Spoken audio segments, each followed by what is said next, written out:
Welcome back to the Business of Aesthetics podcast. Today we are diving into our topic, optimizing and maximizing revenue with next-gen, long-lasting injectables. My name is Adeesha, and it is my pleasure to be your host. And before we jump in, a special thank you to our sponsor for this episode, Equa Marketing. To help you build that roadmap for growth, they are offering a complimentary high-value patient growth plan session. That's a one-on-one dedicated 60-minute strategy call to build a tangible 12-month roadmap for attracting the high-value patients you want. If that's a priority for your practice, you can find all the details at www.businessofesthetics.org/MSM. The form to secure your spot is brief and takes about 90 seconds to fill out. With that being said, kicking us off is Rebecca Landiault. As the CEO of Apex Aesthetic Consulting, she brings a unique dual perspective on both client journey and complex operations behind a successful practice. She specializes in helping clinics scale profitably by identifying revenue gaps and implementing actionable, results-driven solutions. Rebecca, thank you for being here with us. Thank you so much. I'm excited to be here with such a great panel. Let's do it. So we are going to dive right into Rebecca's segment over here. So Rebecca, what protocols or treatment planning strategies do you recommend to optimize outcomes with long-lasting injectables while maintaining natural, patient-specific results?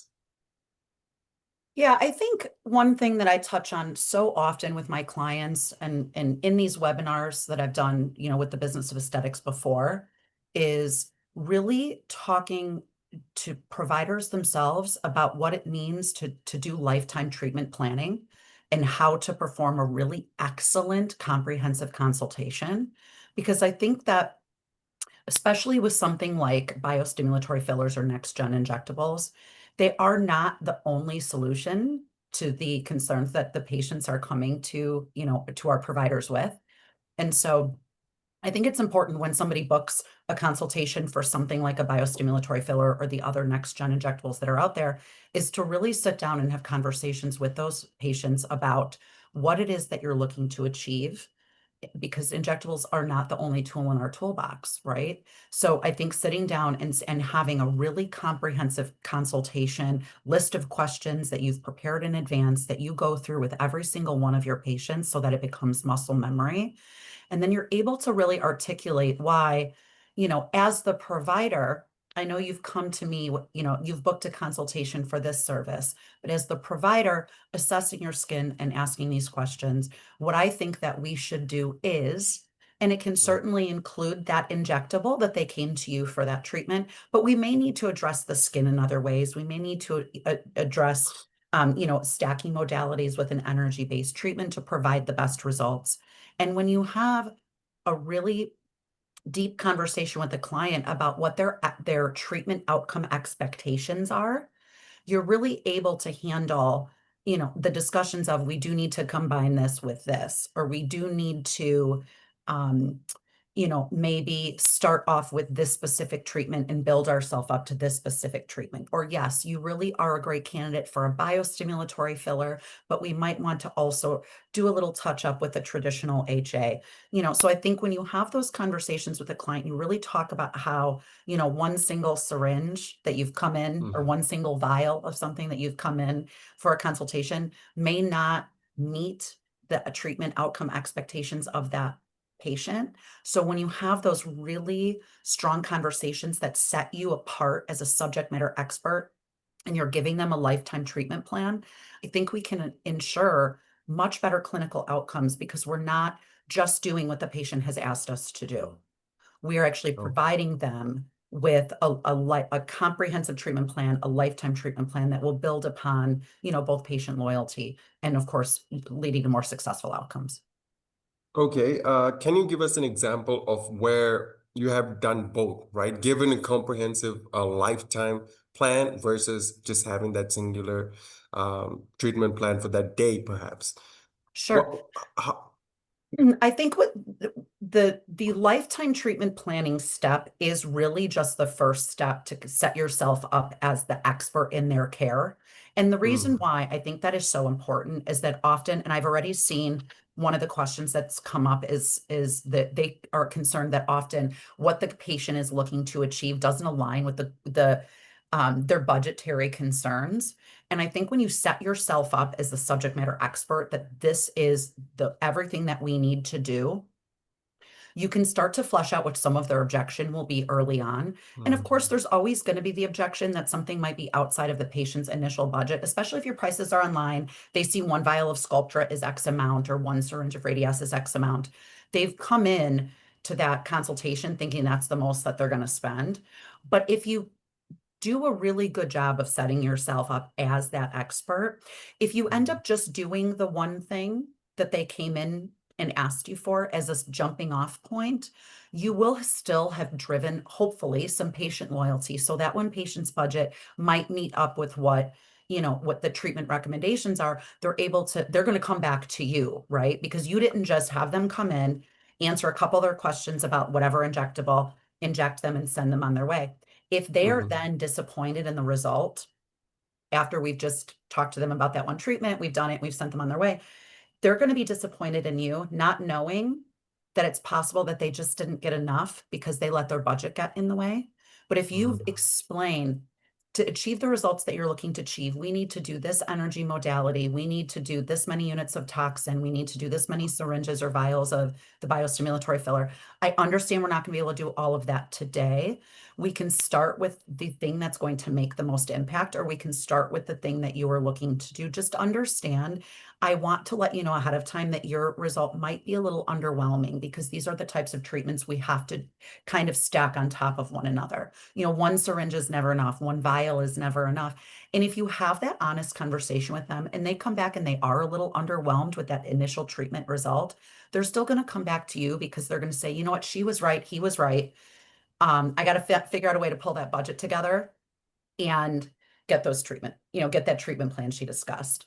And I'm sure, I'm certain that Sean's going to talk a lot about the different things with finances. The one thing that I think is really important, because when we do talk about next gen injectables and stacking treatments and doing customizable treatment plans, we are presenting the patient with something that is probably outside of most people's budget when it comes to just writing the check that day or running their card. So I think having a really strong patient financing program so that you can overcome that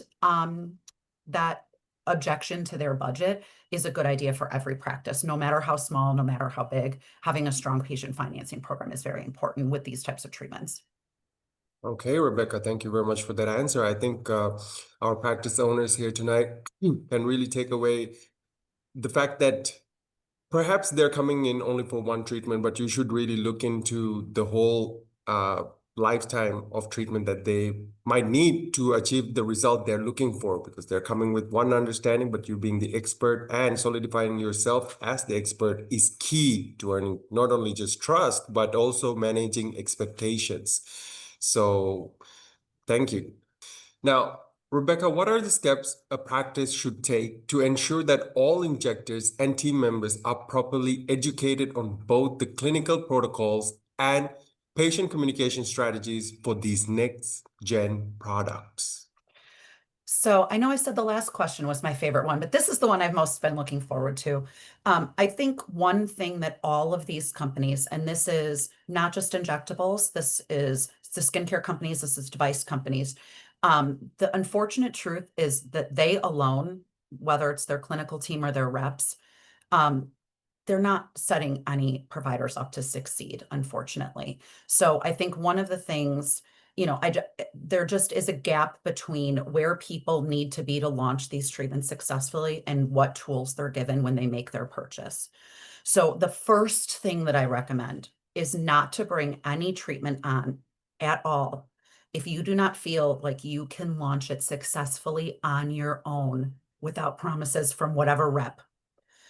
They say, we'll do a launch party. I'll come in and I'll sell a bunch of vials for you. You don't, I more often than not, unfortunately, it isn't true. There are great reps out there. I think I was a great rep, was very supportive of my customers, but there's just been a shift in the industry, and the companies are not supporting the reps, so the reps are not supporting the end user. So don't implement a procedure if you cannot, after the clinical training that they're going to provide to you, if you are not going to budget for additional trainings to make yourself that subject matter expert, if you're not going to take the time to study and research these techniques on your own, if you're not going to have a way to communicate all of these things to your staff. I mean, I think the most important thing I tell everyone when they're setting up for their clinical training, reach out to the trainer from whatever company is going to come out. Ask them in advance for whatever didactic portion they plan to run through in that short couple of hour window where they're going to be doing your clinical training. Get that out of the way. Have the questions that you're going to have ready to ask. When they come in, say, I've been through the didactic. Here's the couple of questions I have. My models are here. I want to do hands-on. And make sure you follow what the providers tell you or the clinical trainers tell you is a good candidate. So the candidate that's in your chair on the day of that training, we can train them. But going back a few weeks prior to that, you need to have, in my opinion, at least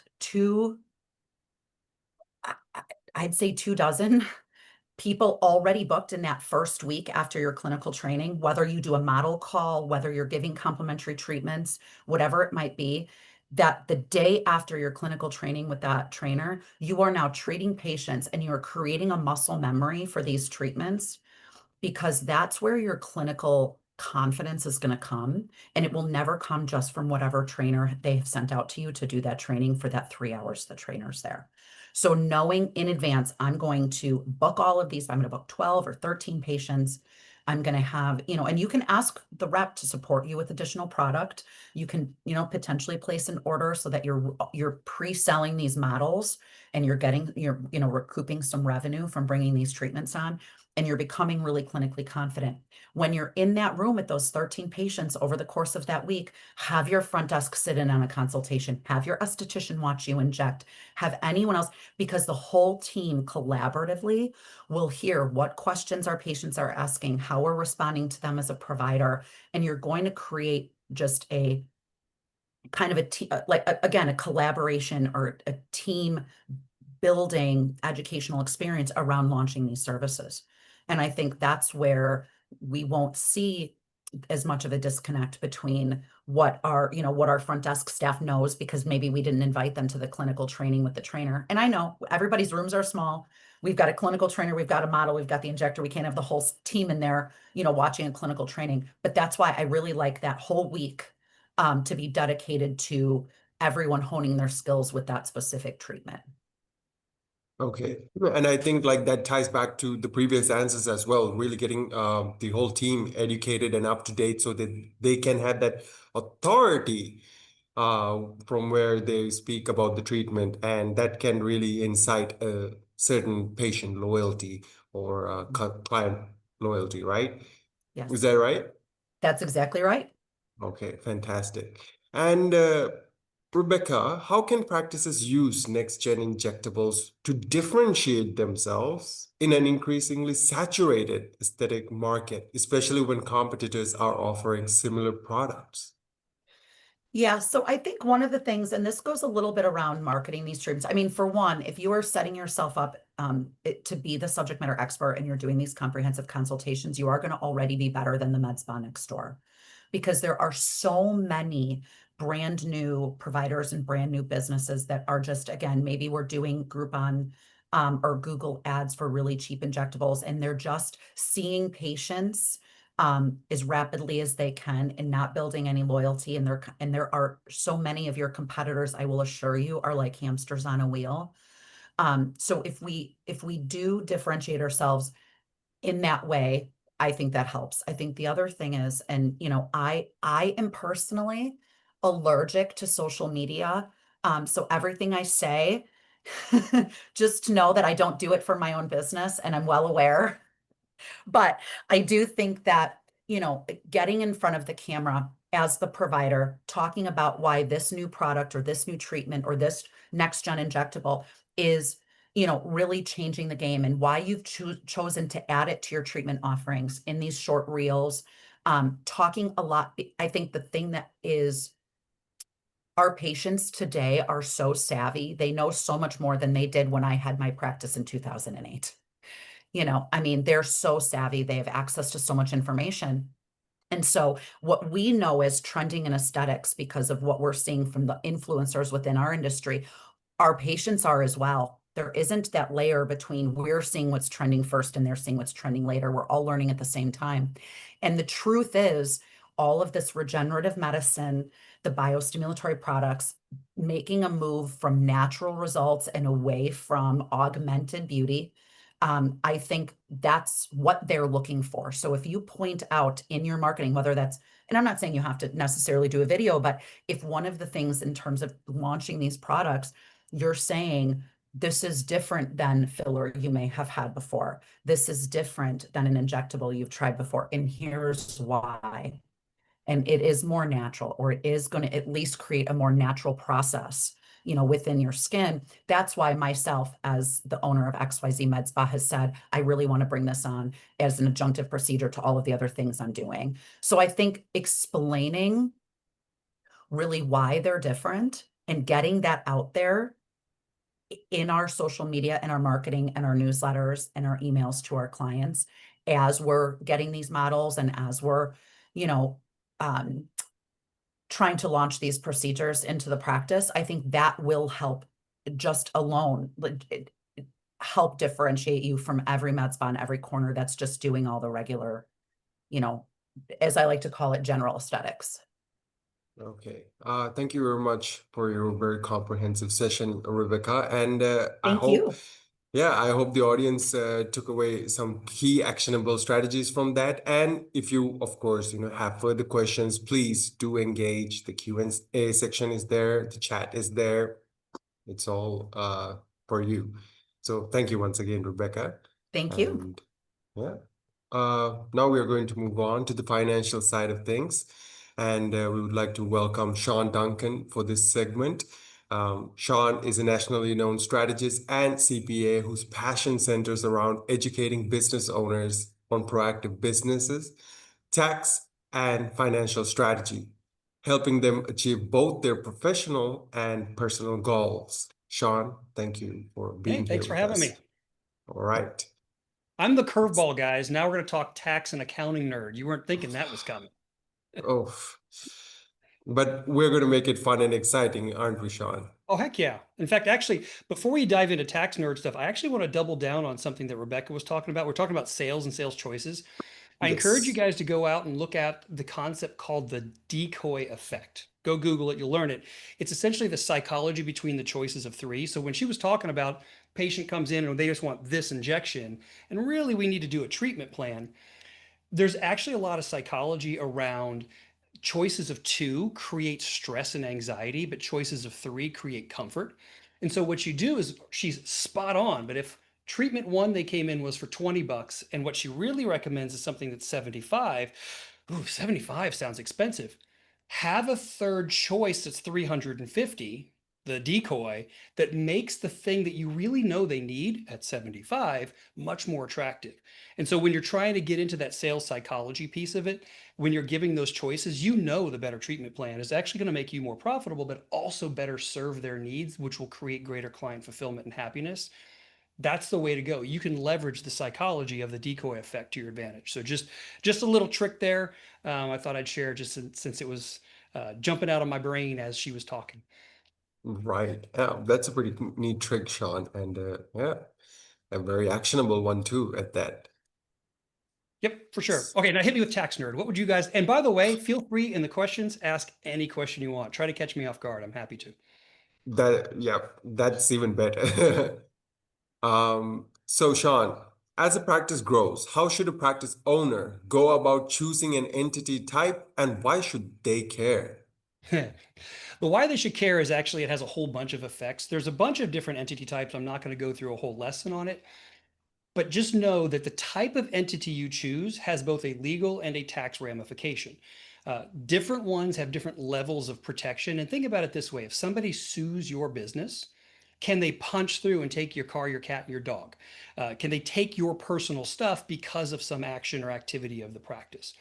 But then the tax ramifications, there are structures that are actually more tax advantaged. You can actually save money simply by the choice of the entity you make. Here's the dilemma. There is so much crummy information out there on social media telling you this is the one to do. It's not true. It's just like medical treatment. Everybody's biology is different, so you can't give them everybody the same treatment. The same is true on entity choices and tax strategies. The fact pattern matters. And so I literally gave a proposal to a client today that had a practice with 3 different owners with different ownership percentages. And I've structured it kind of complex, but 2 of the owners, I'm doing an entity structure differently than I'm doing for the third. And so it's because of the dollars and cents, it didn't make sense for that third owner. So if you're not collaborating with your CPA and your attorney at the same time to talk about entity choices, you're missing opportunities and literally could be wasting tens of thousands of dollars a year in taxes and or exposing your personal assets. So it's boring stuff. Nobody wants to talk about it, but it is so vital because it's also the foundation to everything else you can do. When you want the cool little tax deductions, some of them we simply can't do depending on what entity type you have. Okay. And, I feel like people really reflect much better when we talk about a failed aspect of it, right? What if we don't do, or what if we don't go about choosing the entity type that is most appropriate for us? What can happen? Can you give a real life example of a person losing their, Yes. dog? I won't give Because anybody's of, name, right? I won't give you, yeah, but so no. for example, I'll actually use the people I literally talked to at 2:30 this afternoon. Okay. The entity type that they had would work. It's fine, except they had a partnership where each owner was a general partner. General partners are personally liable for the activities and risks of the entire company. So if partner 3 does something stupid at work, partner 1 can be the one sued because of the legal ramifications. So the entity choice immediately exposed all 3 to the activities of all employees and all partners, which is horrifying. But the math, let me give you a little bit of this. The entity change I wanted to make, which I won't bludgeon you with, will save them based on 2025 revenue so far, will save them $35,000 in this year's tax return just by changing the entity type, assuming they don't grow any for the rest of the year, that we have a flat line revenue. If they grow and people start coming in at the end of the year, it's only going to be more. So we eliminate the liability risk, and I save this group $35,000 with one change. Then it just gets bigger and better from there. So if you want to pay the IRS $35,000 more and personally get sued because somebody trips and falls in your office, by all means, continue to do the wrong entity type. But it's really important, because think about that. Do you really, somebody slips and falls walking into your lobby, and then you're personally sued and your personal bank account, and maybe you get a lien on your house and all the other stuff that could go bad? That's what you're trying to avoid. Okay. Thank you very much for that, Sean. Sure. That really sets up the stage for the rest of the discussion. I mean, 35,000. And that's That's a small no, one, believe it or not. It's yeah. kind of funny how much money can be saved if you do this right. All right. So other than calling our CPA every time when we have an expense, how can practice owners know if something is an allowable tax deduction? Good question. So, okay, I have a little cheat sheet. This is my cheat sheet. You're not going to find it on Google. I have 3 categories of deductions that you can take. Take this to heart, make a note of it. First category, it's the stuff that you go, there is no way I would have spent this money had it not been for this practice. You wouldn't be buying the injectables. You wouldn't buy that laser. You probably wouldn't buy the office chair. You don't need me to tell you that those are deductions, because those are clearly and obviously and easy. That's fine. The stuff you would have never spent money on had it not been for the business. The second category is, well, I probably would have spent the money, but I do use it for my company. That's your cell phone, your mileage, the laptop, the iPad, the stuff that you already have, or you may have spent money on. You may have continued doing CME because you just are passionate about learning. That's where the gray area starts, because there's rules about the meals and entertainment. There's rules about travel and CME. There's rules about your cell phone. That's the first moment when you really want to start having a relationship with your CPA about proactively deciding what will count. If I spend this $1,200 on a brand new iPad, can I write it off? Can you? Can't you? That depends. Third category is when you kind of whisper and go, can I write this off? That's the third category. This is definitely proactive. This is when, if I fly to Orlando for a conference, can I write off Disney World too? No, you can't, but you can potentially write off all the rest of it. And if your family is an employee of your company, gosh, they might have to go too. Uh, my CPA firm owns a Miss Pac-Man machine. Why does my CPA firm own a Miss Pac-Man machine? Because I freaking wanted a Miss Pac-Man machine. I just happened to park it in the lobby so all of my employees can play it. That's how Sean bought a Miss Pac-Man machine as a tax deduction, because I wanted the machine and I found a vehicle to do it. That's the third category. It's the creative stuff. This is the stuff you do not pull off on your own. You absolutely want to be proactive. Don't go buy an airplane and then tell your CPA after the fact that you bought an airplane, which, by the way, happens to me every year. At least one client goes and buys a dang airplane without telling me. Don't do that. Tell us ahead of time so we can plan for it. So the three categories, I would have never spent the money had it not been for the practice. I probably would have, but I do use it. And the, how can I be cute with this without getting in jail? Those are the three sections. That's my guidelines. There's no perfect line to it, but it hopefully gives you some parameters to work within. Those are really nice parameters, really, to reflect on. And I like the way you're using those three.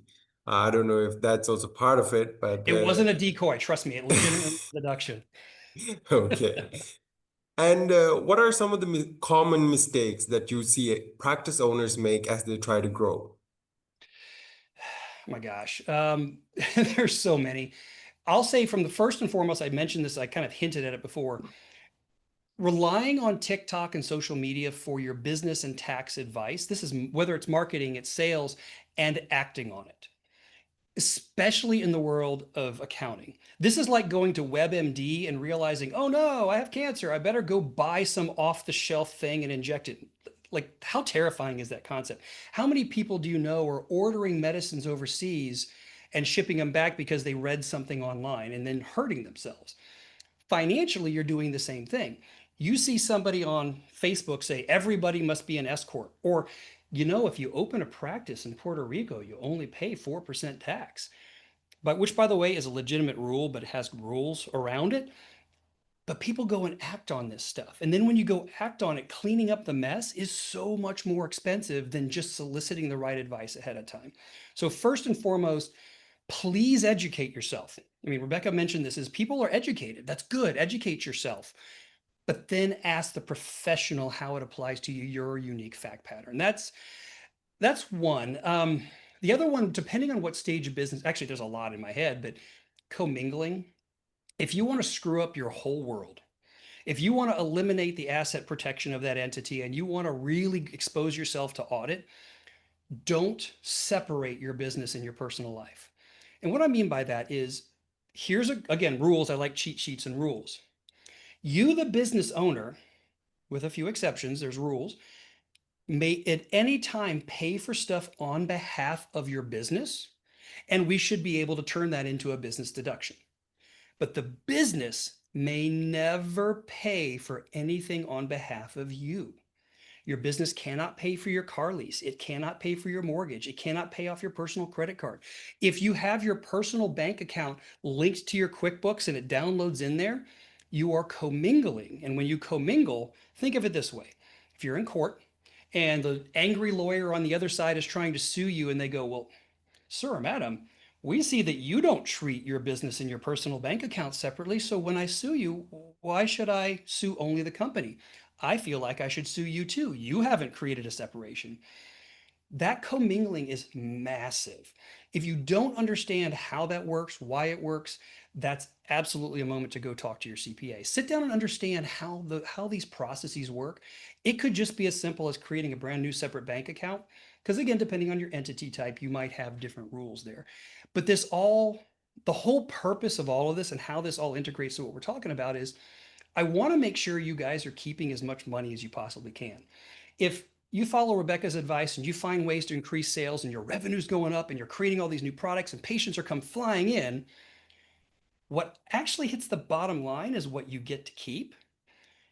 But don't forget, the IRS wants to keep some of it too. So depending on what tricks you have, it's about keeping it in your own pocket. It's making sure that you get to enjoy and build the practice that you want to build. It's about you and your goals in your life. So just don't forget that we're talking tax nerd and this is a little weeds in the weeds, but it all applies to protecting what you've built and keeping as much as you possibly can so you can live the life that you want. Okay, that's a wonderful way to put that, Sean. And I would like to take this moment to engage our audience members and to ask them a small question. When you look at your practice finances, which area do you feel you have the clearest visibility on right now? Is it A, daily revenue, B, procedure profitability, C, tax savings, or D, overall growth? Drop the letter that best fits in the chat box right now. Let's get And I see a engaged. question by Casey, so I'm going to try to tackle that question while it's happening. Yes. Casey asked, what is tax law 79? If I've got this wrong, I believe you're asking about section 179. Section 179, I'm not going to go into all details. It's a rule that says instead of depreciating an asset over 5, 10, 15 years, whatever it is, it allows you to take the entire deduction this year. So if you buy a new laptop for $2,000, you're supposed to spread that over 5 years. Section 179, or what's new, bonus depreciation, the IRS goes, yeah, we know we have a rule that says you're supposed to spread it out, but we're going to allow you to take it all right now. I believe that's what you meant, Casey. If that's not what you're asking about, I'm happy to re-answer the question. Okay. And we got Tara saying that they got a really good view on their daily revenue. Is that a good thing, Sean? Daily revenue is exceptional, but don't forget that daily revenue gives you how much is coming in the door at that moment, but you then need to drill down to what your actual costs are. So the profit and loss statement is essentially it's got three sections: revenue, expenses, and then of course your net income. But wedged in there, there's actually direct expenses, which are different than overhead. So if you never have any revenue, you still have to pay rent. Sorry, they want their rent. But yet, if you have injectables, you have that cost per injectable. So what you want to do is break your profit and loss statement down to where you have your daily revenue, good. But what are the direct costs related to that day's activity? The employee wages you paid that day, the injectables that you used, any other supplies, anything directly causing that. That gets you to gross profit, which then allows you to hit overhead. Overhead is then the rent and all the other stuff. And that gives you net income, which determines what you actually keep. You really want to manage gross profit. Revenue is good, it's phenomenal, but you really want to know what you actually get to keep out of all that. I have seen so many people that they discount the wrong injectable too much to where they're actually charging less than the cost. And so now every time a patient comes in, they're losing money. And this is what Rebecca was talking about. Good for them that they did a Groupon and they have 600 people walk in the door. What they really did is lost money 600 times. Look, I'd rather you have 2 patients that you're profitable on than 600 that you're going to lose money on. Yes, you can do loss leader marketing deals, but I'd rather you make money and see fewer people. It's less stressful anyways. Right. And Sean, since the big, beautiful bill just changed a bunch of tax laws, Yeah. what are some that practice owners should be aware of? There's a lot. So let's start with the one that I hate the most. Starting next year, meals are no longer a deduction. So when you're going and having coffee or lunch, meeting with a peer, doing a brains, it's not a deduction. There are 2 exceptions. One is if you're traveling. If you're required to travel overnight somewhere, then sorry, yes, of course you get to take that as a travel deduction, and it's still only worth 50% of whatever the cost was. So if you decide you're going to fly to Vegas for some CME, yes, the meals will still count, but you have to stay overnight for it to qualify. The other is if you're doing an event. So if you're doing some kind of a marketing event or you're doing a big hosting of some kind, you can write 100% of off in one moment. But what they don't want you to do is, well, gotta do an employee appreciation dinner at my house with me and my wife. No, that's not what they meant. I know maybe she is your employee also. That's not what we're talking about. There's abusive rules. So the big groups, the big events, the big marketing spiels, you get 100%. Travel overnight, you get 50%. But starting next year, sorry, they took it away as a deduction. It doesn't mean don't go eat meals for business purposes. It just means it's not a deduction. So that one's a bummer. The bonus depreciation I mentioned, they were actually in the process of phasing it out. So here's the key is if you think I'm going to go buy that $30,000 piece of equipment. And that $30,000 piece of equipment, according to the IRS, is a 12-year asset. That means you take 1/12 of a deduction every year and it just spreads itself out. Bonus depreciation was replaced back to 100% of it can be taken now. What's important about that, they were starting to ratchet that down to 80% and then 60%. 100% is back. So that Section 179 thing I was describing, kind of is less relevant. And Casey, it looks like I missed the answer, so you'll have to explain what you mean by tax law 79. But bonus depreciation is 100% deduction. R&D tax credits now exist in a really meaningful way. So if you're doing anything that's research, you're creating a new product, you're creating a new service, you're modifying existing software to turn into another product, anything technology related or process related, talk to your CPA and see if you qualify for the R&D tax credit. What's important is credits are dollar for dollar reductions of the actual tax. A deduction is the reduction of the income that saves you the percentage of your rate. So if you're at a 37% tax rate and you have a $1,000 deduction, you save $370. If you have a $1,000 tax credit, you save $1,000. So this big bad boy of R&D is pretty big. There's some personal ones they started adding in that you can do your car interest as a deduction. They have this rule where your property taxes can be as high as $40,000 of deduction. The more money you make, the more they take them back away from you again, though. So specifically talk with your CPA about which ones of these rules actually apply, because I have lots of plastic surgeon clients. Look, if I got a plastic surgeon making 800, 900,000, million, 5 a year, this SALT tax thing and all these other, they're irrelevant. I have other strategies for them. So some of what's hitting the news as, oh my gosh, they've raised it to 40,000 is completely irrelevant for the higher earners. But if you're a newer practice, man, your taxes are lower, your revenue is lower. You can actually lean into and take advantage of some of these tricks while you're in that startup phase. So again, it's a lot about if, thens, and maybes. That's a few shooting from the hip there. I probably should have had notes, so we'll go with that. No worries on that, Sean. And you asked a crucial question in it, which is, you should consult your CPA. Now, how can practice owners go about finding that right CPA for their practice? It's interesting. I think I did a webinar for a few months ago on exactly this thing for an orthopedic society.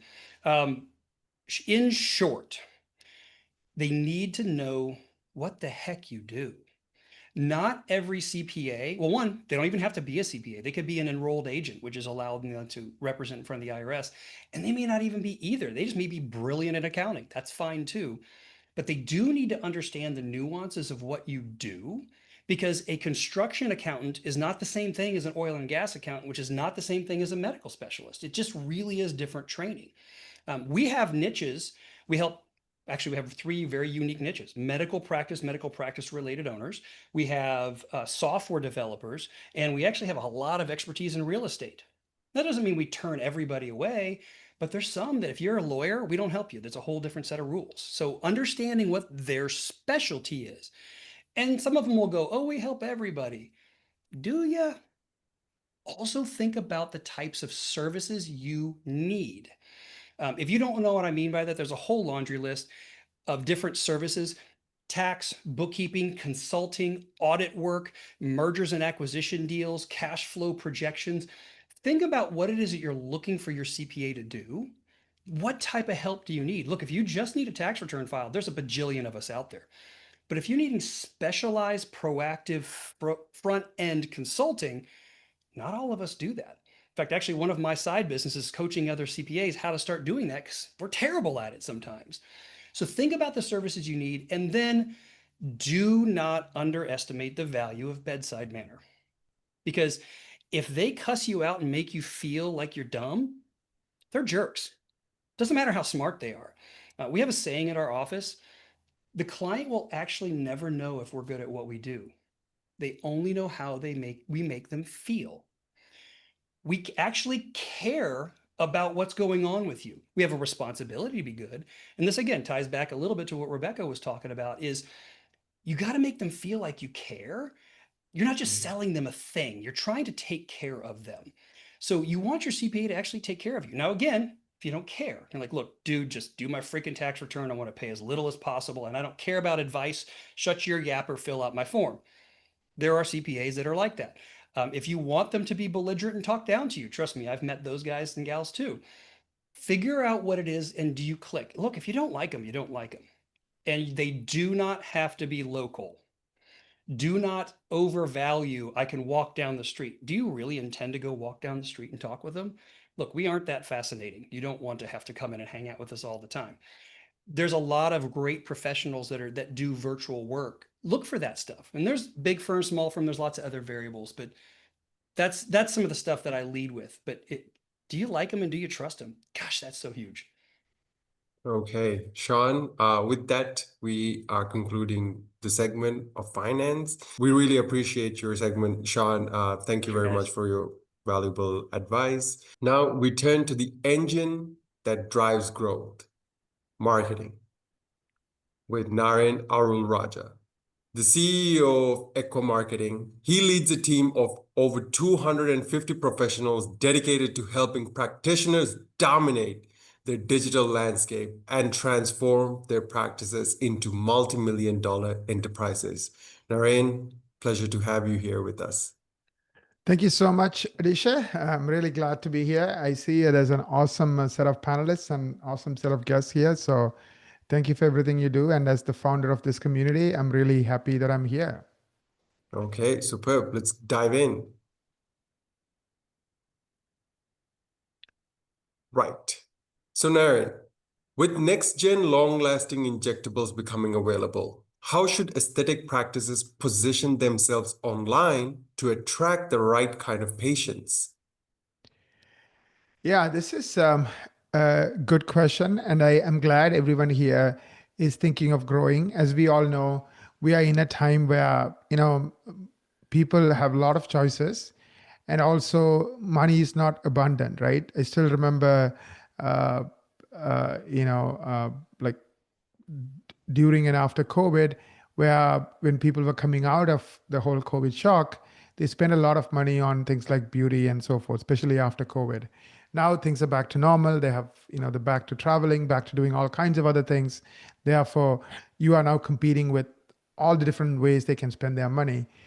So part of the way the most successful practices that I deal with, address this is they try to always be at the cutting edge. So of course, with long-lasting injections and other types of treatments that keep coming up in the marketplace and just keeps, and the consumer of 2025 is not the consumer of 2021 or 1998.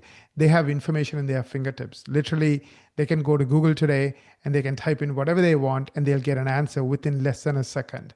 If it's a question where they're trying to educate themselves, they'll get a kind of like a Reader's Digest version of an answer where they get like a few, like a few sentences, a paragraph or two explaining what they're looking to learn. Or if they're looking for a local provider, they get the phone number, they get the reviews, they get multiple options. Obviously, the best option is the top. And then they can also see some ads. So people have so much information in their fingertips. So I do think practices that are trying to, for example, dominate for, this particular example that you shared with us, next-gen long-lasting injectables, look for the kind of solutions that, as well as look for some of these brand names that people are looking for. And ask yourself, when I type those brand names or those solutions, am I showing up on Google search? People use Google search. The latest stat I heard is like 12 billion times a day. So, it's not just 1 billion, it's not 2 billion, it's like 12 billion times a day. So the average person is using, especially in North America and the US, Google half a dozen or more times every single day. Some even use 10, 15, 20 times. So anytime they need some information, anytime they want to find a local business, they go to Google. So are you showing up organically? So that's a good place where I would start. And then, of course, you have to also focus on education. So when I go to your landing pages, are you educating me? Do you have simple videos that welcome me where I feel like this is the kind of practice I can see as my home? Are there any cases and are there any stories that you are using to help convince me that you have a lot of relevant experience? Today, we live in a hyper specialized world. So just because you're good at something else, people don't assume you're good at the particular thing they are looking for. So you have to convince them that you're good at that thing they are looking for. So having those custom before and afters, or that specific before and afters, specific welcome pages, I think also go a long way in addition to this holistic approach where you're also dominating Google and you're also the one that they keep seeing again and again. Thank you very much for that comprehensive answer, Naren.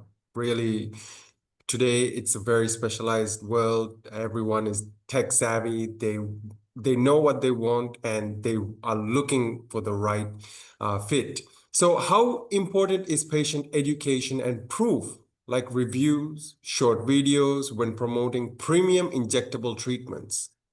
Yeah, I think it's very, very, very, very important. Studies are showing that 85-90% of clients will not choose you unless you have hundreds of reviews and your average starting is 4.3, 4.5, etc. Of course, there's no magic number. If you get more than X, you're going to get all the patients. There's nothing like that. What they're doing is they're kind of looking at multiple options and they're going with the safest option, right?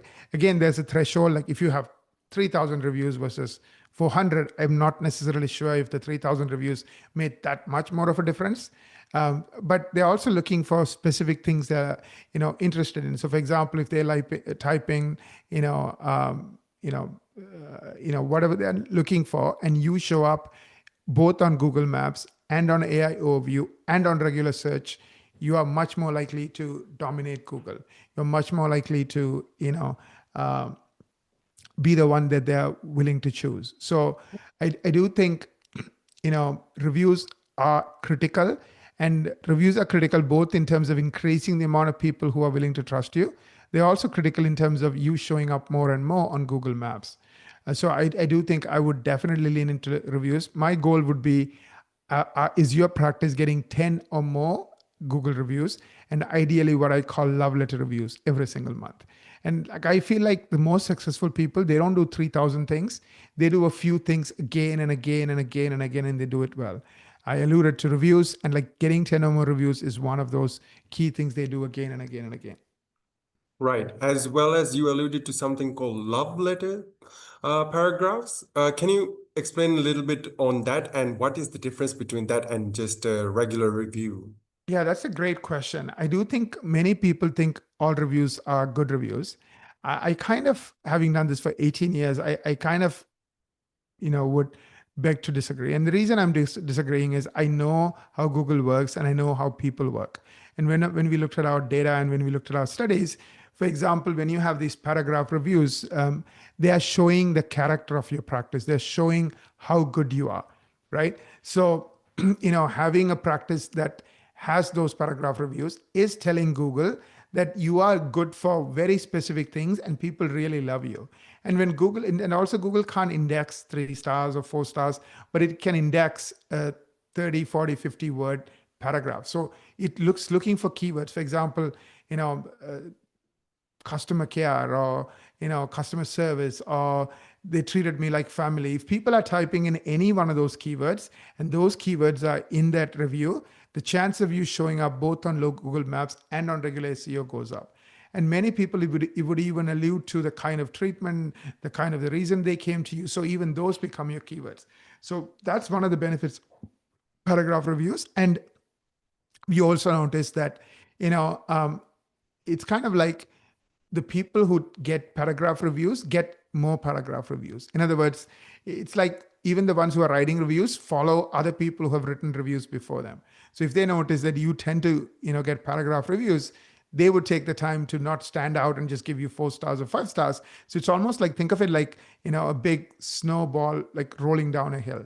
It's hard to get going, but once you get going, it creates momentum. Now, The reason a lot of practices don't lean into this is because you can't do it with automation. You can't do it with some shortcut where they get a text when they leave, go home after the treatment, right? The reason is by the time they get home, they're thinking of something else. And a lot of times they don't even respond because, you are no longer their hero, because remember, they are now worried about their work, their kids, whatever else that's in their mind. Versus if you ask for a review and you ask for it early in the appointment, they are much more likely to, comply, right? Because you are their hero. And the way I would do it is I would compliment them, I would appreciate them, and then ask them how they feel about us. Usually when you start by complimenting them and, mention how genuinely you appreciate them, of course, it has to be genuine. It has to come from your heart. They tend to want to give that kindness back by talking about all the reasons they love coming to you.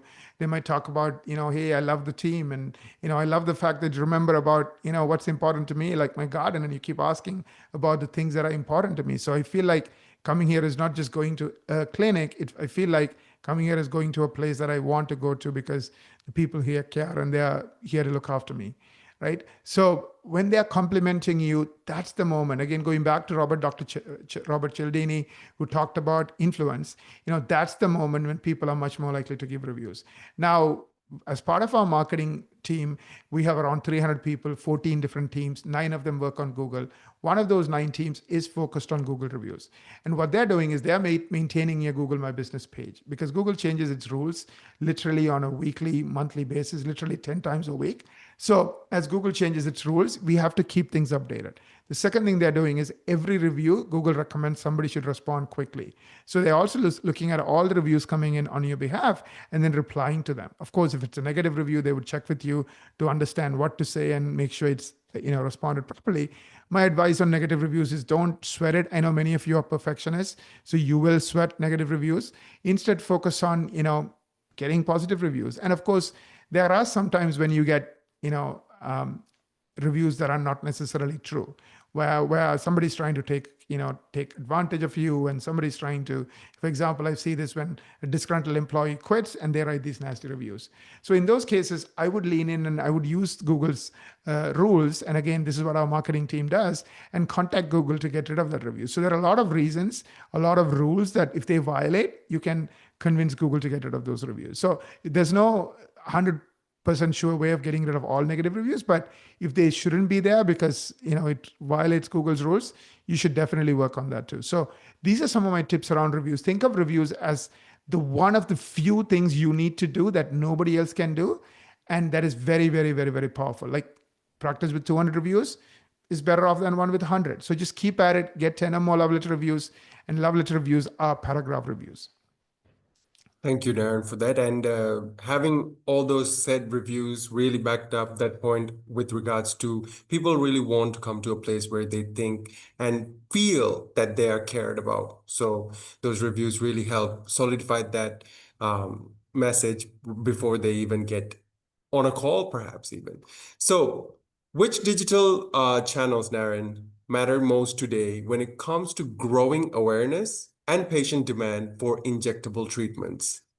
Yeah, that's an excellent question. Of course, whatever I'm telling you with regards to injectables applies to any type of aesthetic treatments, right? Because, the same people who are looking for injectables are looking to get their skin tightened. The same people are looking to deal with their, hair loss. So the same methodology, the same mindset applies everywhere. So definitely do this for injectables, but make sure this is going to help everything you do in aesthetics.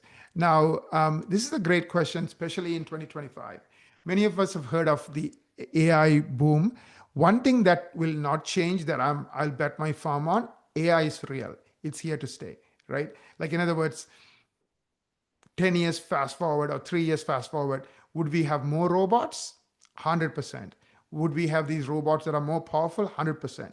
Already, in many roads all over the world, you have self-driving cars. What are they? They're robots. They just, figure out what's going on around them, and they are able to get you from place A to place B.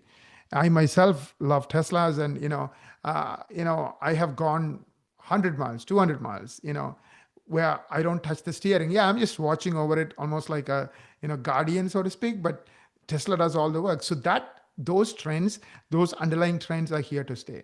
What is interesting is who's going to be the winner and who's going to be the loser. I do think, having watched this for the last 2.5 years, I think Google is going to be by far the winner. And the reason is, usually what happens is the one with the market share wins. When Google is used 12, 13, 14 billion times, and it's like a habit. It's just like, that's how I do things. It's like, we brush our teeth every morning, right? Like we don't think about it. It's not like something that we make a decision. We just do it, right? It's just our habit. We get dressed before we go to work, right? We don't have to, but it's just habit, right? Same way, Google over the last 20, 25 years has become the habit. So 90 to 95% of the people use Google for their everyday life. And for a bit, I was worried if Google is kind of falling behind on AI, but now AI is everywhere on Google. So Google AI already is 3 times bigger than ChatGPT AI, just because they integrated with the regular Google, and regular Google is used 10, 15 billion times a day. It's a no-brainer. So automatically when you're using Google, you're using AI. So what Google is noticing is there are different types of searches, right? So they look at the intention. So for example, if you are typing in a question like, what is the cost of XYZ injectable or whatever it is in the city of Chicago, Google is kind of thinking, this person wants me to do a bit of research and give me an answer. So in Chicago, Botox injectables can cost anywhere between this to this. Here are 3 different references, 3 different websites where the price is published. You can go to any one of them. They'll show all the information, right? Now, Google knows the person wants Google to do the work, Google to do the research and give them a paragraph answer. On the other hand, somebody types in, Botox injector near me, or the best Botox doctor near me, or best, Xeoman, or any of the brands or any of the things they're looking for. Then Google knows you are really looking for a provider. Then you're not looking to get a paragraph answer. Rather, you're looking for, some profiles on the Google Maps where I can see the name of the practice, see how many reviews they have. I can even just quickly glance and see who has the most reviews, who has how many stars. I can click on the reviews. I can click on the phone number. I can call them right then and there. Then when I scroll down, I see more and more of that. So if you have one of those case studies, if you can pull it up, I don't want to distract myself trying to pull it up. Adeesha, if not, that's fine. We can just email it to them. We have clients who are ranking for 800 keywords. And again, I don't want to take any credit for it. It's like when you do the right things that Google cares about over long term, you tend to crush your competition. So typically by the end of year 1, you can get into the top 5% when it comes to Google and you showing up without paying for ad money. How do you know in the top 5%, 100 or more keywords ranking on page 1 or the top 10 results? Of course, if you are not in the top 5%, then of course you can depend on ads, which are typically 5 to 10 times more expensive. But the good news with ads is you get results right away. The other bad news with ads is people don't trust ads. So you're going to have a lot of no-shows and stuff. And also your conversion rate, meaning how many callers who are calling versus how many end up booking, is a little bit lower with ads versus with organic results. Social media always is big, but what I find is social media is excellent if you are a superstar or what they call an influencer. So the best influencers, the way they monetize it is they advertise other people's products. So somebody's, talking about Nike or talking about one of those global brands, and these brands pay them to talk about their brand. So that's one way the influencers monetize. The second way they monetize is they build their own products. Typically, the challenge is social media is not local, it's global. I see feeds of people in Thailand. I see feeds of people in Brazil. I see feeds of people in Oregon, right? It's like thousands of miles away. Why? The way social media works is it studies kind of the videos you like and shows you more of those videos. It doesn't care who created it, where they created it. Because remember, we don't go to social media to find a local provider or find an answer to a question. We go to social media when we feel a bit burnt out, when we feel a bit tired, and we just want to it's a modern TV, right? Where in the old days, we used to sit in front of the TV and scroll through the channels. Now we just scroll through the news feed and it's sitting in our pockets, this device, that's our entertainment device. So social media, I think, is really, really powerful. If you can get into that 1% an influencer, out of my 500 doctors we work with, around 4 of them are influencers. It takes them a couple of years to become an influencer. You have to spend a lot of time creating content, understanding the algorithms. Pretty much you kind of do what Oprah did. Keep asking, what do my audience want? And then give them more and more of it and just do it. It's a volume game. And eventually enough people start seeing it, the algorithms pick it up. And remember, for every organic video the algorithm is able to show you, every 2 or 3 it can show an ad. So they want these influencers. So they make their money off of, think of the influencers like the TV producer who doesn't charge Facebook any money to create the TV show, right? So it's a beautiful business model, right? All these influencers are working and creating content that people want to watch. Facebook, Instagram, or TikTok, or YouTube Shorts keep showing those videos.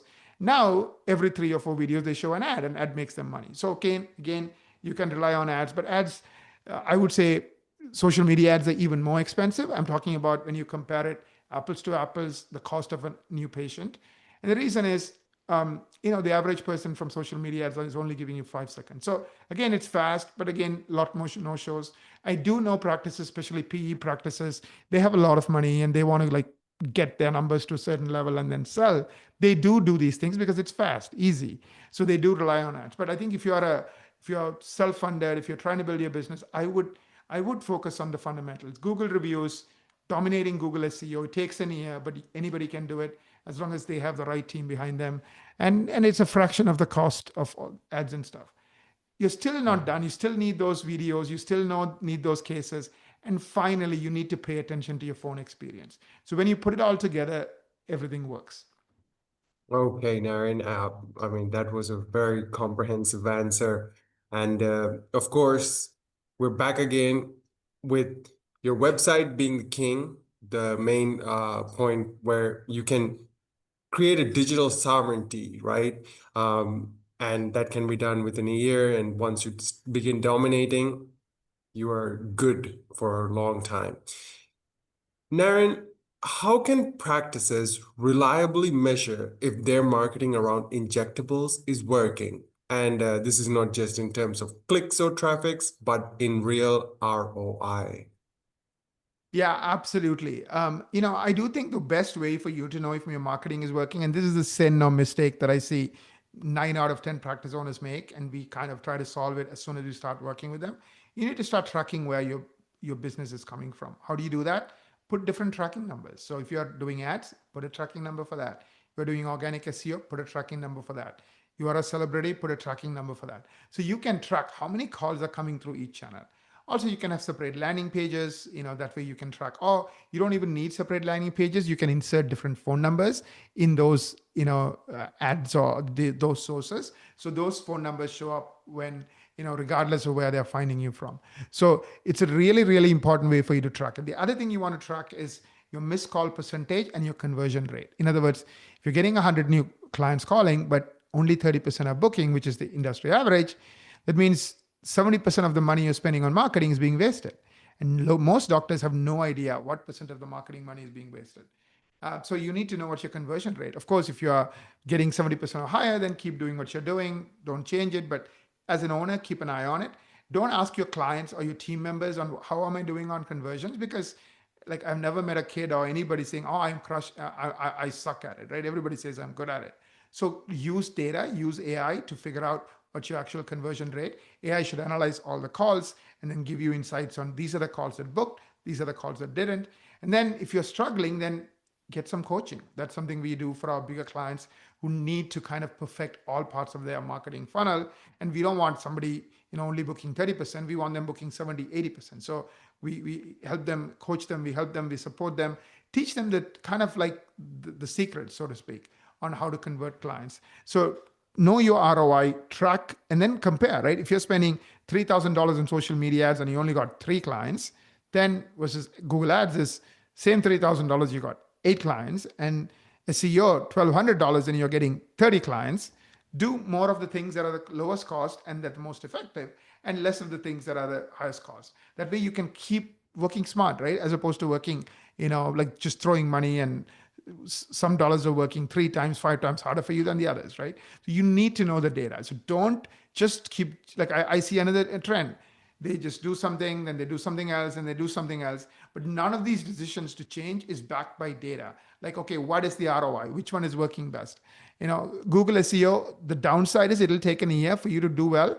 But the good news is after the year, it should pay for the cost of SEO 5-10 times over. Why? Because what you did last month is helping you this month. It's not like ads where the minute you stop paying for ads, you stop getting phone calls. So it's a different ball game. So definitely track your ROI. Naren, there's a small question from one of our I'm curious how you show up in the AI generated overview over a competitor. You're asking how we show up or how our clients show up? Yes, that's a question that we have gotten from. Yeah, this is an excellent, excellent question. We have been leaning heavily into this. So we now look at so many things. So we look at our clients ranking on ChatGPT, our clients ranking on Gemini, our clients ranking on all the populous, AI platforms. What we are noticing is people are not using these other platforms for search. Why? Because Google is a habit and it's really, really good and really, really fast, and people love it, right? They are, on the other hand, using platforms like ChatGPT to summarize, rewrite emails, right? It's like I write an email and I used to use Grammarly, and now I just go to ChatGPT and it does it for me for free. Or Grok, or Google itself can do it for you for free. So they're using AI to, the standard AI to edit emails. The second thing I see people using AI is, they're using AI to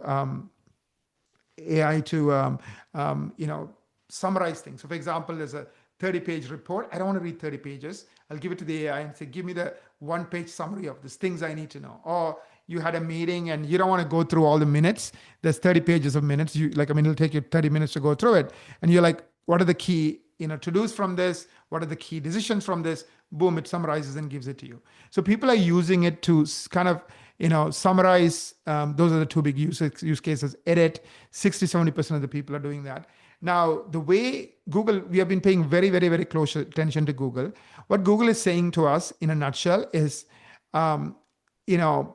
don't try to influence us. Just do the right thing. So what I'm trying to say by that is Google used to look at something called Google Lighthouse Code. Now they use something called CRUS, which is Chrome UX. Because Chrome, again, is one of those products that I use billions of times every day. It is the number one, browser on mobile, on desktop, on you name it, it owns the market. So Google wants to make sure that you are doing things that makes the entire website better.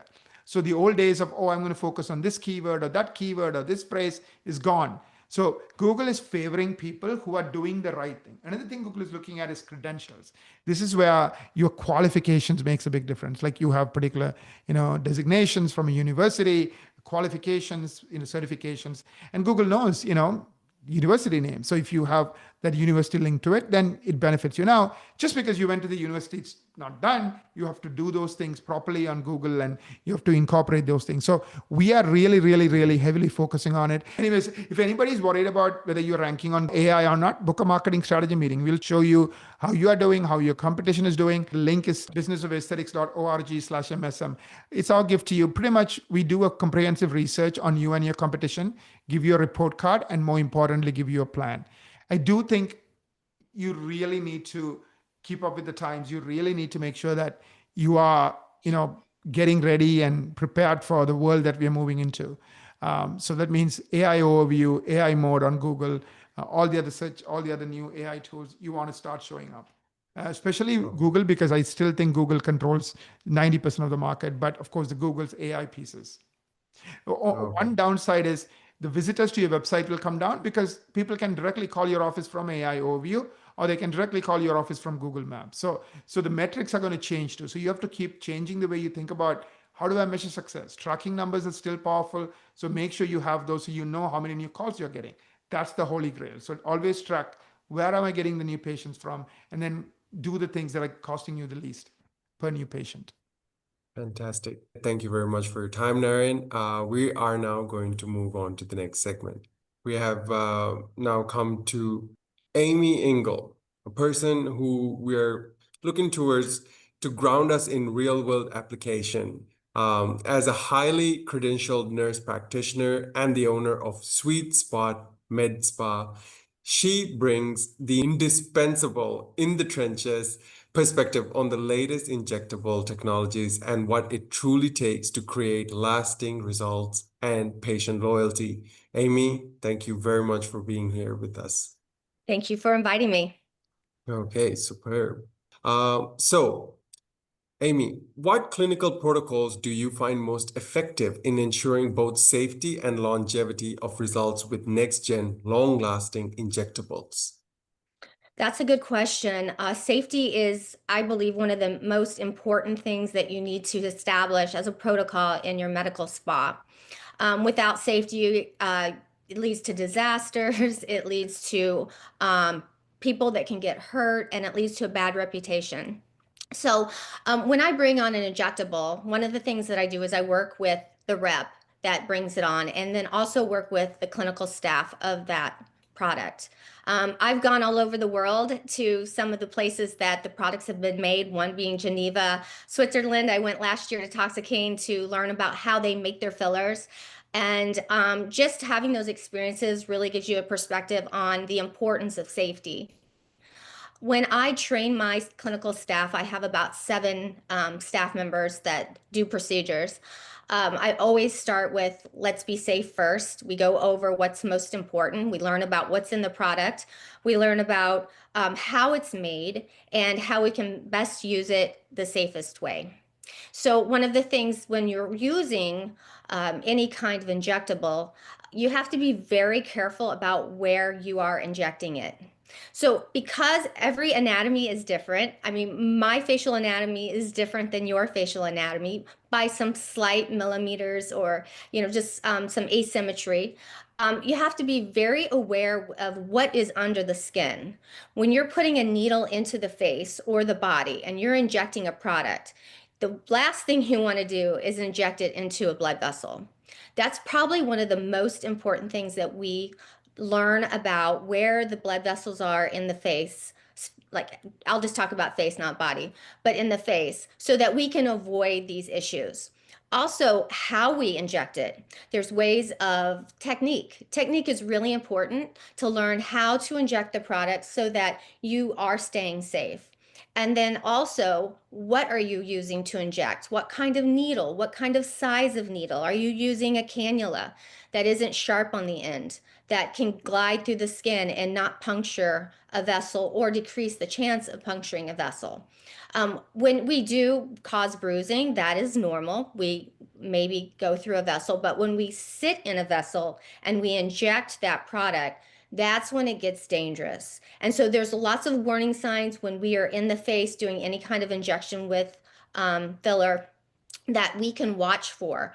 And some things are out of your control. You may think that you're in the right place and you're not. But if you have these safety protocols in place and you are comfortable with them, then you are going to be very quick into reversing that issue or treating that issue immediately so that further damage can't be established.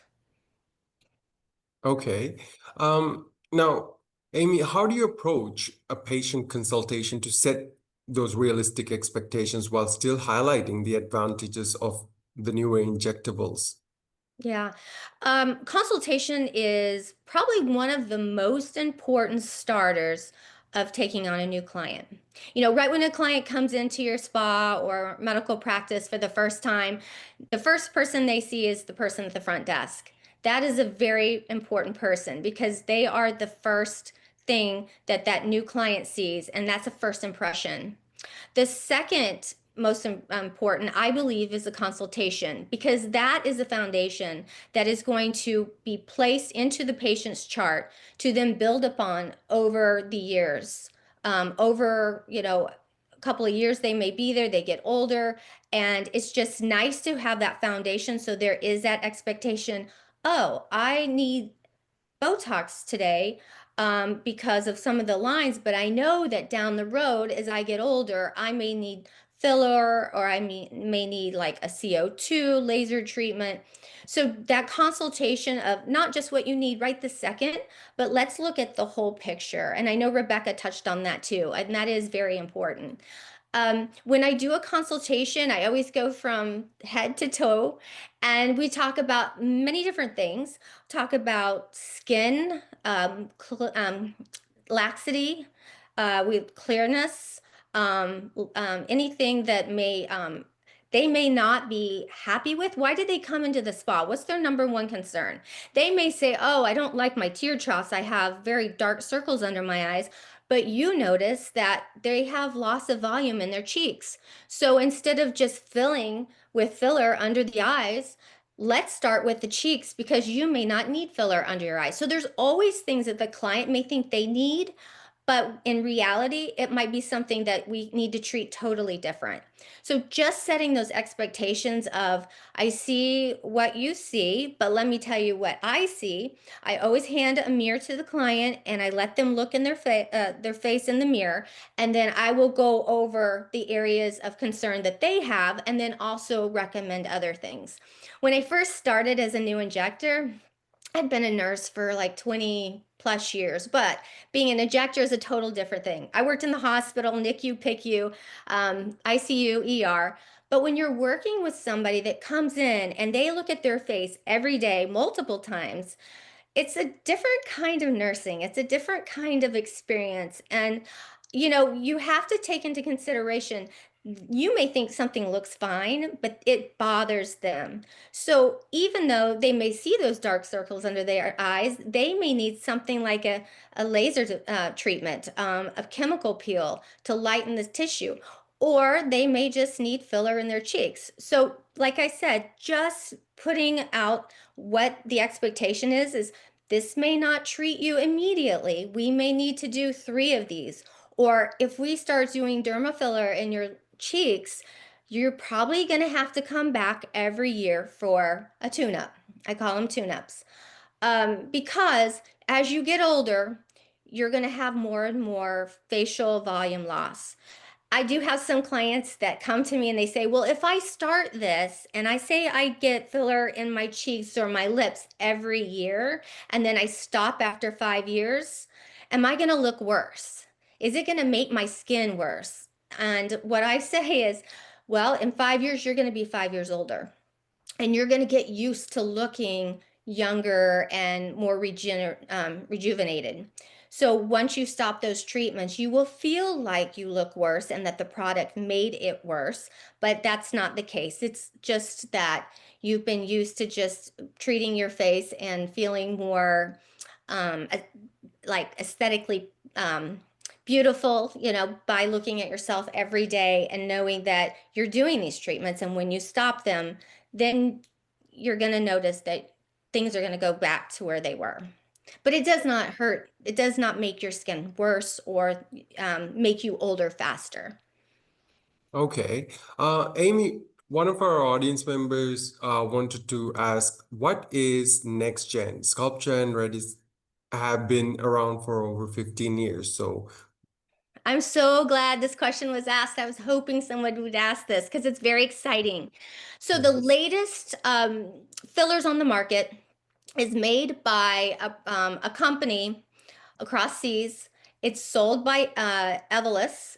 They also make Jeuveau. Jeuveau is a neurotoxin like Botox, and it's called Evolysse. Wait, did I say that wrong? Evolysse. It's called Evolysse. They have Smooth and Form. So they have 2 out on the market. It just came out this year. So it is the newest filler, derma filler, hyaluronic acid on the market right now.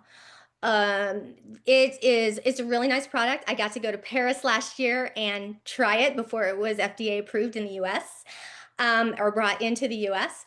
And it is a really great product to use. I would highly recommend that you contact your Evolus rep and ask if you can try the fillers out. They are really great. There's also more to the collection. They're going to bring them in slowly into the US. It's just right now they only have the 2, which is Form and Smooth. The second exciting thing that's coming out, and this is going to be in the next couple of months, is Revance, which is the company that supplies RHA. There is RHA Redensity 1, 2, 3, and 4. So they have a whole collection of fillers. They are changing their product line. And when I went to Switzerland last year, I got to see the new product before it was FDA approved here in the US. And they are actually switching out the lidocaine that's in the derma filler, the hyaluronic acid. So when you get a syringe of filler, most of the syringes have lidocaine in them. They have a little bit of lidocaine. So when you inject, you're numbing as you're doing your procedure. So why did Revance decide to change it to from lidocaine to mepivacaine? The reason is that mepivacaine is more of a constrictor. So when you're doing the injections, you have less of a chance of bruising and of swelling. So this is going to really change the dynamics of hyaluronic acid dermal fillers in the US. And I'm really excited to be able to bring it on in a couple of months and see how it works, to see if we have decreased bruising, decreased swelling time, and just see how overall it works out. So.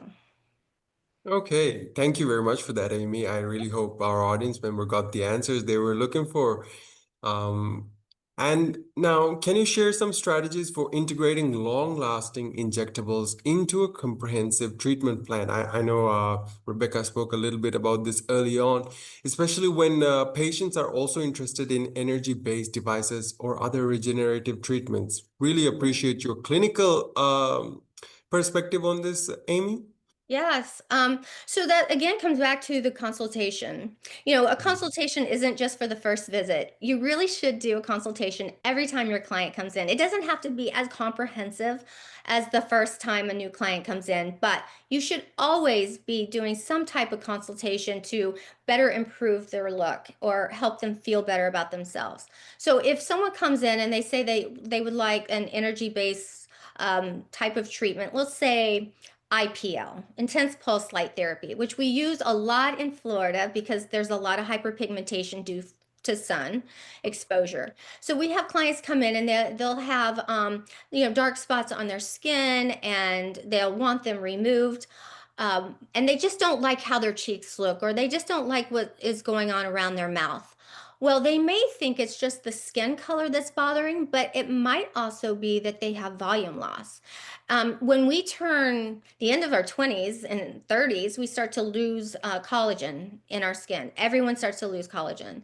And I know by the 40s, a lot of women lose collagen in their cheeks, this area, and then they start to lose in around 40s, 50s, around the jawline.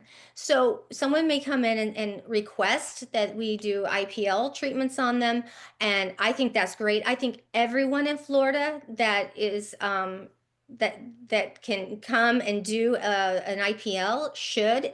Not everyone qualifies because of maybe their skin type, but if they do, I think everyone should come in and do IPLs at least once or twice a year.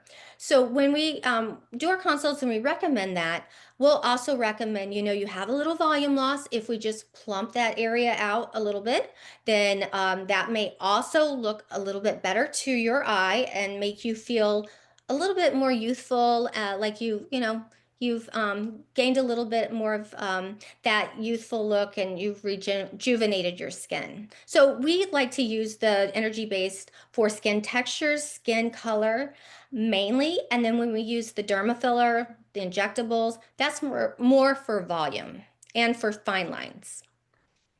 Okay.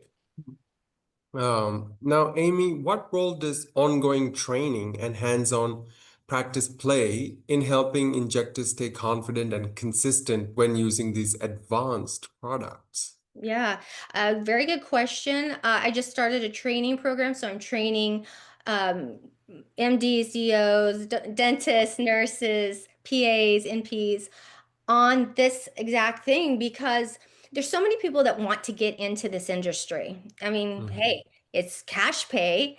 Our clients are happy, they're not sick, and who doesn't like to be around beauty all day, right? So a lot of people are really getting into this industry, especially in my area in Southwest Florida. Medi spas are popping up left and right, and we are seeing an increase in unsafety. People, when little spas pop up and it's just one injector, they don't have the experience that they need. It took me a very long time to feel comfortable and experienced when doing injections. I'd say it took a couple of years. I mean, I practiced a lot. I had a lot of friends I practiced on, and I took a lot of classes and classes online and went to classes. I even had the reps set up trainings for me. So when you work with these companies that have the fillers, the injectables, you can contact the reps and they can set up trainings to bring an actual trainer to your location. And they will also donate filler, because syringes of filler is not cheap. And if you're just new and you're starting out, the best thing to do is just contact a rep and get an account and learn how they want you to inject the product and train you on how to be safe with the product. And that's probably the best way to start. When it comes to my employees, I train them when we get a new product. I have them come in, we practice with it, we talk about safety. We have a couple of models that come in, and then we start right away. Just like Rebecca said, she was right. You need to just get in there and book those clients and have them come in, because it is that muscle memory. If you're practicing something and then you don't apply it, you're going to forget. And it does take practice. I mean, injecting lips is not easy. Everybody has a different shape of their lip. And it takes time, but you have to have those models. You have to practice to get comfortable and to be safe, to be able to practice that and continue to feel comfortable in your own spa giving those procedures. Right, Amy. Just as you mentioned, you had some friends. What about those people who are not so lucky, perhaps, uh, with such thoughtful and voluntary friends? Um, Apart from contacting the reps, what other practicing recommendations could you give that nurses can ramp up their hours on the treatment with? How to grow their business per se with injectables. No, to get their hands really experienced with the treatment itself, yeah. Oh, So besides, that, okay. yeah, the I practice. see. I see. Well, I have to say, one thing that we always do is when we bring a new treatment in, we make a big deal about it. We are on social media. We send out email uh, flyers about the new product, and we have sometimes parties. We have our clients come and they can try it out. We'll give really good deals when we need the practice. I shouldn't be Hmm. saying this because if they're watching this, like, oh my goodness, what? But we will really give great discounts on the procedure that's new, just so we can just have practice at it and just feel more comfortable. That's probably the best. Just give a good incentive, but let your client know this is new and you don't have a lot of experience with it, but you do know how to use the product, you do know how to inject it, and you know that the safety concerns, as long as you have a consent form with your client and they're fully aware, that's probably the best way to start. Okay. So Amy, from your perspective, how can practices use the patient experience from consultation to follow up to build loyalty and drive repeat treatments with long-lasting injectables? Well, this took me a while, a couple of years, to really get the secret sauce. It does take time, a lot of practice, talking to a lot of other medical spa owners and marketers. It's not easy. It is a really tough field to get into, especially right now. We talked about how great it was uh, back in, like, right after COVID. It just boomed. I had clients come up to me and say, "Oh, I don't like what I look like on Zoom. I need something done." So we did see a big boom. So some of the things that I did to keep our clients were loyalty programs such as memberships. We do what I call a cash and stash, because nobody wants to lose money. So what they do is they have a membership, they pay once a month, it's automatic, it goes into a bank account, into their account. And so when they come back, then they'll have money in their account and it's not lost. They also get a discount on a couple of procedures if they belong to the membership. So if they come in 4 times a year to get their Juvo, their toxin, and they're in a membership, their toxin is pretty much paid for every time they come into the spa. It'll be sitting right there for them. So it's kind of a little bit of an incentive to get them to pay monthly. It helps the spa, especially in Florida. We're very seasonal, so summers are slow. So if they're on a membership program, that helps kind of keep the revenue more evened out than lopsided. So that helps the business. And then also patients love it. They love to come back, and I had one come in the other day and I said, "Did you know you had $900 in your account?" And she was so excited. She bought a whole bunch of syringes of filler and some Jeuveau. So it's just really nice to keep that flow. They're coming back to you constantly because they know they have that connection with you. Another thing that we do is reviews. Reviews are really, really important, and that is how I grew my business. When I was just a one little person in a little tiny room starting out, I would have clients ask me all the time, and I was in a salon suite. That's just how I started. I would have clients ask me, "Can I tip you?" Or they would try to tip you, and I have a rule, and I still have it today for all my injectors: no tipping. We would prefer that you would write a review instead of tipping.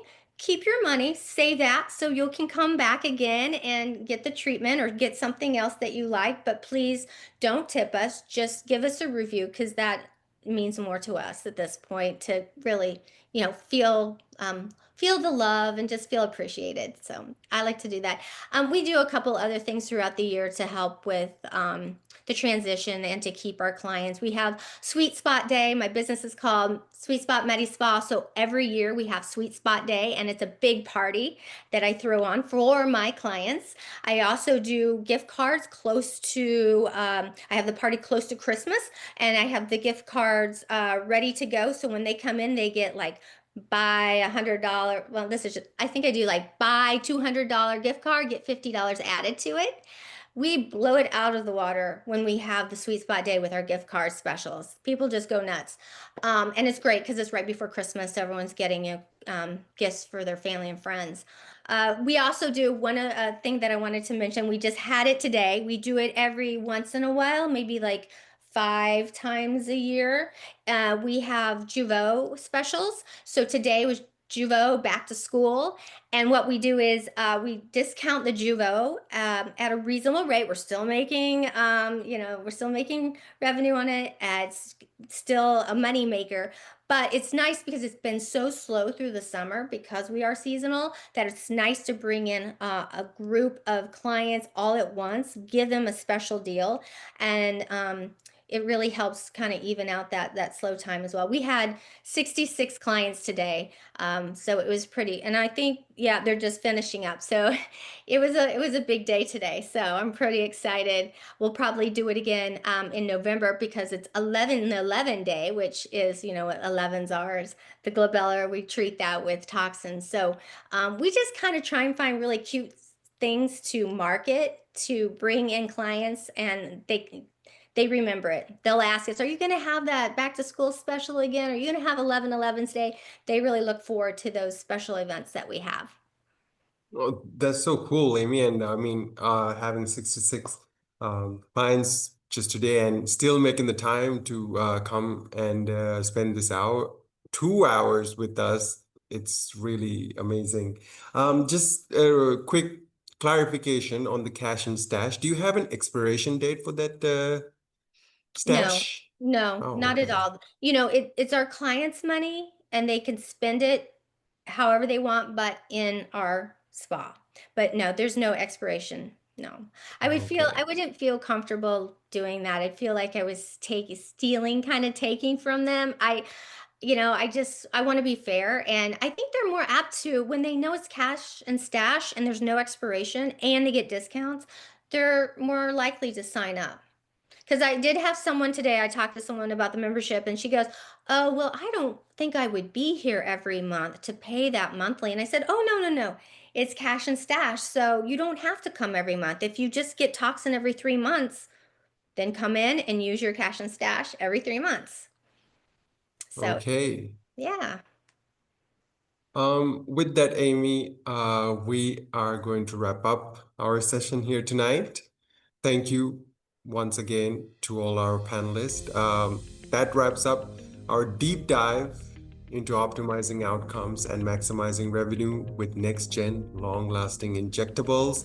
A heartfelt thank you goes to our incredible panel, Rebecca, Sean, Naren, and Amy, for sharing their expertise with us tonight.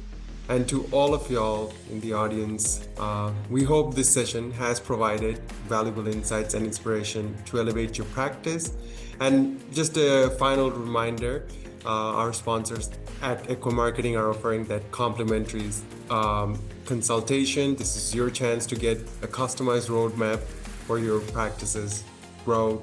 The link is businessaesthetics.org/MSM. Until next time, keep learning, keep growing, and keep building the kind of business that truly sets the standard in aesthetic medicine. Thank you.